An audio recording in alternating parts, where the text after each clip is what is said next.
दोस्तों, आप देख रहे हैं YouTube channel education point Brahmpura. मैं अशोक कुमार यादव। आज हम NMMS एग्ज़ाम के बारे में कुछ बात करेंगे। आज हमारे हाथ में देख रहे होंगे आप, एक क्वेश्चन है। ये क्वेश्चन सेट का है, शैक्षणिक योग्यता परीक्षा। ऊपर में लिखा हुआ है राज्य स्तरीय राष्ट्रीय आय सह मेधा छात्रवृत्ति परीक्षा 2023 का ये क्वेश्चन है। ऊपर में आप देख रहे होंगे कि 12 डिजिट का जो आप लोग का रोल नंबर है उसमें ये भरना होता है। यहाँ पर कोड लिखा रहता है, पेपर का कोड दिया रहता है, ऐसे ही आप लोगों को दिया जाएगा। टाइम दिया है 120 मिनट। 90 नंबर का ये क्वेश्चन रहेगा। मिनट दिया जाएगा, यानी 120 मिनट क्वेश्चन रहेगा। सामान्य के लिए है। परीक्षा विद्यार्थियों के लिए निर्देश दिया हुआ है। यहाँ पर प्रश्न को उत्तर देने के पहले निम्नलिखित निर्देशों को ध्यान से पढ़िए, ये दिया रहेगा।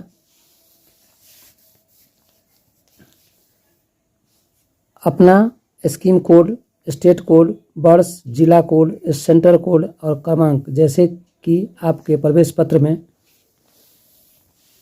दिया रहता है, उसमें देख करके आपको लिखना है। स्पष्ट लिखिए। एक चौखूटे में एक अंक, यानी ये चौखूट आप लोग देख रहे होंगे, ये चौखूट जो दिया हुआ है, ये चौखूट, इसमें एक चौखूट में एक ही अंक लिखा जाता है। ये 12 अंक का होगा। 1 2 3 4 5 6 7 8 9 10 11 12 जो आप लोगों को एडमिट कार्ड में दिया होगा। तो इसको देखिए। अब ये पढ़ना है आपको। यहाँ पर जैसे दिखाया गया है कि आप कैसे भर सकते हैं। ये कोड देखिए, ये यहाँ पर इसको दिखा गया है। यहाँ देखिए, ये स्कीम कोड हो गया, इसको कहते हैं स्टेट कोड, इसको कहते हैं ईयर, डिस्ट्रिक्ट कोड, और ये सेंटर कोड माना जाता है। और ये आपका होता है मेन रोल कोड, जो आप लोग अभी देख रहे हैं। और सेम इसी तरह का आपको OMR शीट में भरना होता है। 3 है तो 3 को भरना है। 2 0 है तो 2 को और 0 को भरना है, ये बहुत ज़रूरी है। 0 यहाँ होता है नीचे में। और उसके बाद 2 3 है तो 2 को और 3। इसी तरह 8 8 है तो ये एक ही जगह भराएगा, 8 8। ये भी 8 8 है तो 8 8। यदि यहाँ पर रहता 5 3 रहता तो 5 को भरते और 3 को भरेंगे, यानी गोला को रंगना है। 8 8 8, यानी जो भी हो 3 अंक उसको इसमें से देख करके भरना होता है। जैसे यहाँ देखिए 8 8 8। यदि यहाँ पर आता 2 3 4 2 तो ये भराता, 3 तो ये भरते इसमें, 4 तो ये भरते। तो इस तरह से हम भरेंगे। और भरने टाइम में ये ध्यान रखेंगे कि ये जो है सो बाहर ना जाए, गोला के अंदर में ही होना चाहिए। और ब्लैक और ब्लू पेन का ही आप प्रयोग करेंगे, क्योंकि 8वां का बच्चा होता है, थोड़ा समझना होता है उसको, तो ये ध्यान रखना है। तो इस तरह से अब यहाँ पर निर्देश आप लोग पढ़ लीजिएगा। निर्देश यहाँ पर दिया हुआ है, देखिए। पहला निर्देश, इस पत्र में 90 प्रश्न हैं। सभी प्रश्न में से प्रत्येक एक एक अंक निर्धारित है। चूँकि सभी प्रश्न अनिवार्य है, इसीलिए उत्तर देने से पहले पूरे प्रश्न पत्र को पढ़ने की कोशिश न कीजिए। यानी दिया हुआ कि आप कैसे उत्तर देंगे, इसके बारे में भी बता दिया गया है कि पूरे पढ़ने की कोई ज़रूरत नहीं है, सबको उत्तर देना ही है। प्रत्येक विषय के अंत में रफ कार्य के लिए आपको खाली पृष्ठ दिया हुआ है। देखिए आप लोग, खाली पृष्ठ यहाँ पर दिया होगा, हम दिखा देते हैं उठा कर। देखिए ये खाली पृष्ठ रहता है जो यहाँ पर दिया हुआ है 1 पेज का। तो इस तरह से आप इसको यूज कर सकते हैं। अब अगला जो दिया हुआ है, याद रखिए कि आपको अपने उत्तरों में से संबंधित गोला को नीला या काला बॉल पेन से रंगना है, पेंसिल से नहीं रंगना है। 7 पॉइंट, प्रत्येक प्रश्न का उत्तर पत्रक पर उसी प्रश्न के सामने दिए गए विकल्पों में सही विकल्प वाली गोला को नीला या काला से रंगना है या करना है। अब अगला पृष्ठ खोलिए और प्रश्नों को उत्तर देना आरंभ कीजिए। यूट्यूब चैनल, यानी इसको पढ़ करके अगला पेज। अनुवादित विवरण में उत्तर से उठे किसी भी विवाद स्थिति में प्रश्न पत्र अंग्रेजी विवरण निर्णायक माना जाएगा।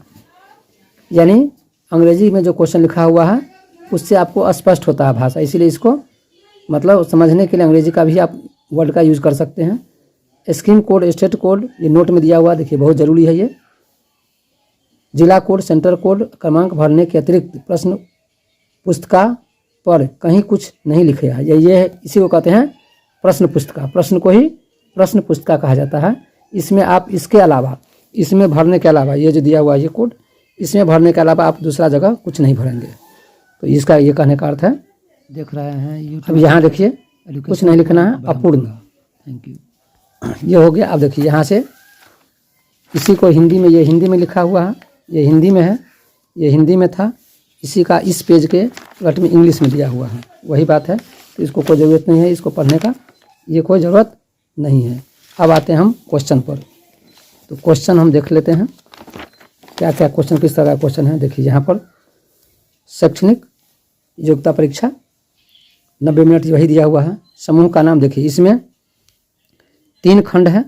शैक्षणिक योग्यता परीक्षा निम्न विषय निम्नलिखित 3 समूह में विभक्त है। ये 3 समूह में ये क्वेश्चन बता रहेगा।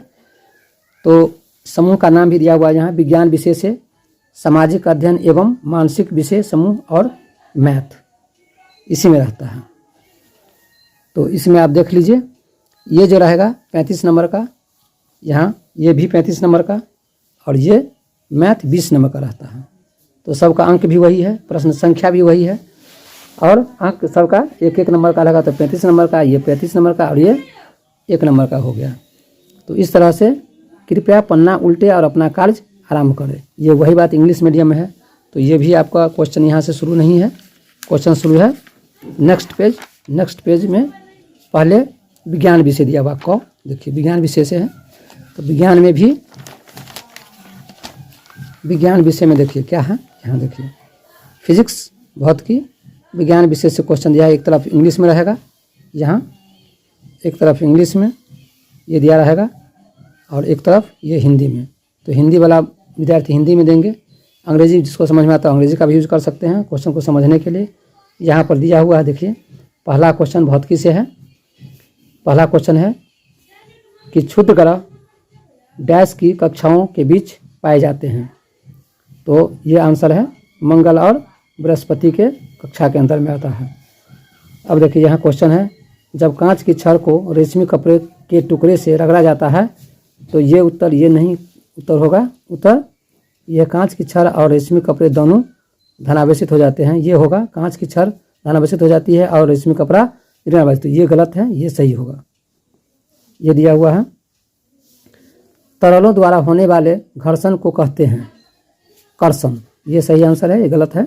जो बच्चा दिया था वो गलत दिया था। उसके बाद ये देखिए, ये क्वेश्चन है, तरलों द्वारा होने वाले घर्षण को क्या कहते हैं। दूसरा क्वेश्चन था, जब कांच की छड़ को रेशमी कपड़े से के टुकड़े से रगड़ा जाता है तो क्या होता है, कांच की छड़ धनावेशित हो जाता है और रेशमी कपड़ा ऋणावेशित हो जाता है। यानी किसी चीज़ को जब हम रगड़ते हैं तो एक नेगेटिव एक पॉजिटिव होता है। तो कौन नेगेटिव को पॉजिटिव, वही पूछा था इसमें। अब इसमें दिया है, ये तरलों द्वारा होने वाले, तरल मतलब होता है जैसे क्या कहते हैं उसको, मोबिल होता है या कोई तेल, तरल के द्वारा जो घर्षण होता है उसको घर्षण कर्षण बल कहा जाता है। क्वेश्चन नंबर 4 है कि एक लोलक 10 सेकंड में 40 बार दोलन करता है, तो इसके आवर्तकाल क्या होगा। तो ये आवर्तकाल ये दिया हुआ है, ये गलत है। ये 0.25 सेकंड होता है। एक कमानीदार, यहाँ देखिए, एक कमानीदार तुला नापता है, किस चीज़ को नापता है, भार को। किसको नापता है, भार को नापता है। तो ये 2 आंसर होगा। इस तरह से हम 10 क्वेश्चन को देखते हैं आज। फिर अगला क्वेश्चन यहाँ है, नेक्स्ट पेज में देख रहे होंगे, 6 नंबर क्वेश्चन ये है। 6 नंबर क्वेश्चन है कि प्रतिकारक बल किसे कहते हैं। तो प्रतिकारक बल हो सकते हैं घर्षण, ये सही है। दूसरा, दबाव और बल किसके